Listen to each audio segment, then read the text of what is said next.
মুক্তিযুদ্ধে বাবা রণাঙ্গনে দেশের শত্রুদের বিরুদ্ধে লড়াইয়ে, আর মা পাকিস্তানি বাহিনীর হাতে বন্দী।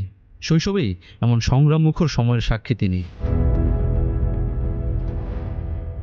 ক্ষমতার শীর্ষে থেকে যেমন দেশকে দেখেছেন, তেমনি ক্ষমতার বাইরে গিয়ে প্রতিহিংসার ক্ষতও সইতে হয়েছে তাকে। তিনি তারেক রহমান, বিএনপির ভারপ্রাপ্ত চেয়ারম্যান।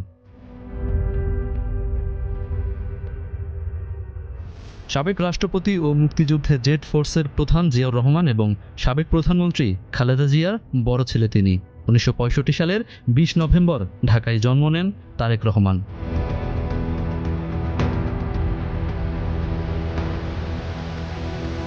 ১৯৮১ সালের ৩০ মে চট্টগ্রামে এক ব্যর্থ সেনা অভ্যুত্থানে নিহত হন তৎকালীন রাষ্ট্রপতি জিয়াউর রহমান।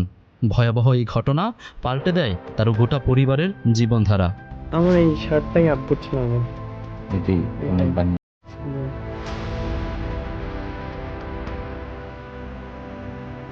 বিএনপি নেতাকর্মীদের অব্যাহত অনুরোধে ঘর ছেড়ে রাজপথে নামতে হয় মা খালেদা জিয়াকে। ১৯৮৬ সালে সামরিক শাসক এরশাদের একতরফা নির্বাচনের বিরোধিতা করায় মায়ের সঙ্গে একাধিকবার গৃহবন্দী হন তারেক রহমান। রাজপথের আন্দোলনও ছিলেন সক্রিয়। ১৯৮৮ সালে বগুড়ার গাবতলী থানা বিএনপির সাধারণ সদস্য হিসেবে শুরু হয় তার আনুষ্ঠানিক রাজনৈতিক পথ চলা। এরশাদ পতনের পর ১৯৯১ সালের নির্বাচনে বেগম খালেদা জিয়ার সঙ্গে দেশের প্রায় সব জেলায় নির্বাচনী প্রচারণা চালান তারেক রহমান। ভোটে জিতে বেগম খালেদা জিয়া হন দেশের প্রথম নারী প্রধানমন্ত্রী। ২০০১ সালে বিএনপি ফের ক্ষমতায় এলে দলের নানা কর্মকাণ্ডে গুরুত্বপূর্ণ ভূমিকা রাখেন তারেক রহমান। ২০০২ সালে হন বিএনপির সিনিয়র যুগ্ম মহাসচিব। ২০০৭ সালে রাজনৈতিক পট পরিবর্তনের পর দুর্নীতির মামলায় গ্রেফতার করা হয় তাকে। রিমান্ডে শারীরিক ও মানসিক নির্যাতনের শিকার হন তিনি। ২০০৮ সালে জামিনে মুক্ত হয়ে উন্নত চিকিৎসার জন্য চলে যান যুক্তরাজ্যে। এই সময়ে ফ্যাসিবাদী সরকার ক্ষমতায় থাকায় গেল ১.৫ যুগ ধরেই সেখানে সপরিবারে বসবাস করতে হয় তাকে।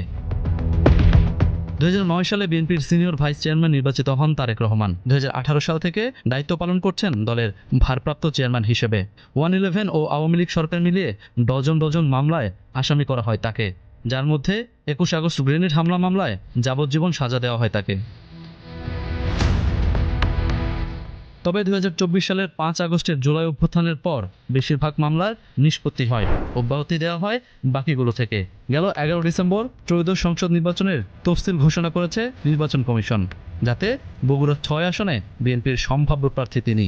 এরই মধ্যে তার পক্ষে সংগ্রহ করা হয়েছে মনোনয়ন ফর্ম। আহমেদ রবি, স্টার নিউজ।